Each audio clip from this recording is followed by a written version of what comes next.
시청자 여러분 안녕하십니까? VOA 뉴스입니다. 백악관이 마이크 폼페이오 국무장관의 세 번째 방북을 앞두고 미국의 목표는 북한의 비핵화라고 거듭 강조했습니다. 한편으론 금융제재 전문가를 중심으로 한 백악관 내 북한 전담팀을 본격 가동시켰습니다. 박승혁 기자가 보도합니다. 세라 샌더스 백악관 대변인은 3일 아침 기자들을 만나 북한 문제에 대한 미국의 목표는 변한 적이 없다고 말했습니다.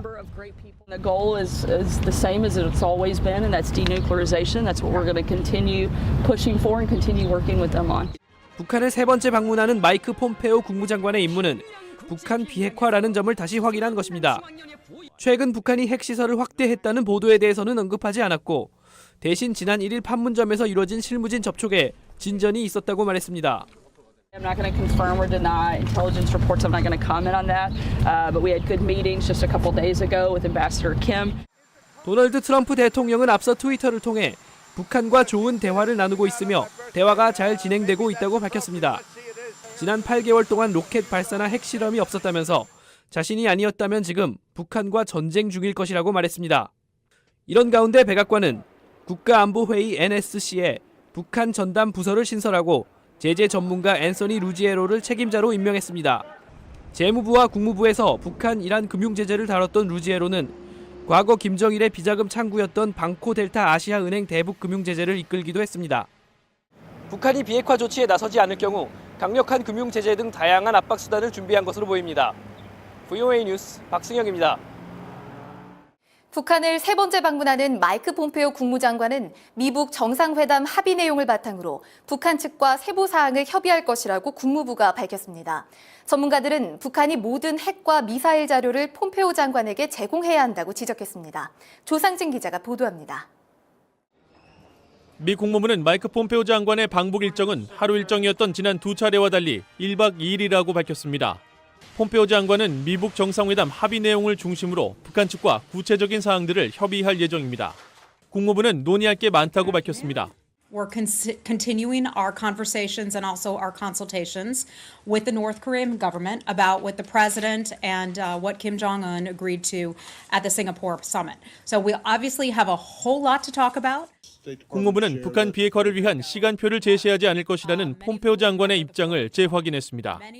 하지만 북한 비핵화에 대해 주시하고 있다면서 미북 정상회담 이후 열리는 첫 번째 후속 조치 회담 결과를 기대했습니다.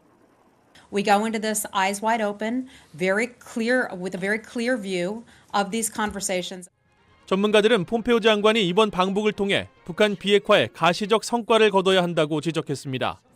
특히 북한이 핵과 미사일 시설을 은폐하고 있다는 보도가 잇따르는 상황에서 북한은 폼페이오 장관에게 모든 핵시설과 미사일 프로그램 자료를 성실하게 제공해야 한다고 말했습니다. If North Korea refuses or fails to provide an inventory or respond affirmatively to Secretary Pompeo's request, I think that will call into question whether or not the United States and North Korea are on a pathway leading eventually to denuclearization. 미북 정상회담 후속 조치로 열리는 이번 회담을 통해 북한 비핵화의 진정성을 확인하게 될 것이라고 전문가들은 지적했습니다. VOA 뉴스 조상진입니다. 북한 인권 개선을 한반도 비핵화 전략에 포함시킬 것을 촉구하는 미 하원 결의안의 세부 내용이 공개됐습니다. 결의안 초안에는 비핵화 합의가 이루어져도 북한의 완전한 인권 개선 없이는 경제적 지원을 제공하거나 제재를 해제해서는 안 된다는 내용이 담겼습니다. 또 북한 정권의 반인륜적 범죄를 조사하기 위한 특별국제형사재판소 설립과 강제 노동수용소 철폐를 촉구했습니다. 북한의 외교 전반을 총괄하는 리수용 노동당 중앙위원회 국제담당 부위원장 겸 국제부장이 러시아와 쿠바를 잇따라 방문합니다. 리수용 부위원장은 3일 모스크바에 도착했으며 이틀 뒤인 5일부터 9일까지 쿠바를 방문하는 것으로 알려졌습니다. 리 부위원장은 김정은 위원장의 미북 정상회담과 3차 방중을 수행한 인물로 한반도 비핵화 협상과 관련한 외교 활동을 벌일 것으로 예상됩니다. 유엔 산하 식량농업기구 FAO가 북한을 식량 부족 국가로 다시 지정했습니다.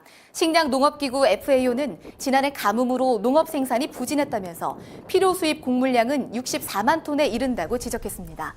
FAO가 지정한 식량 부족 국가들은 북한 등 39개 나라며 이 중 아프리카 국가들이 약 80%인 31개였습니다.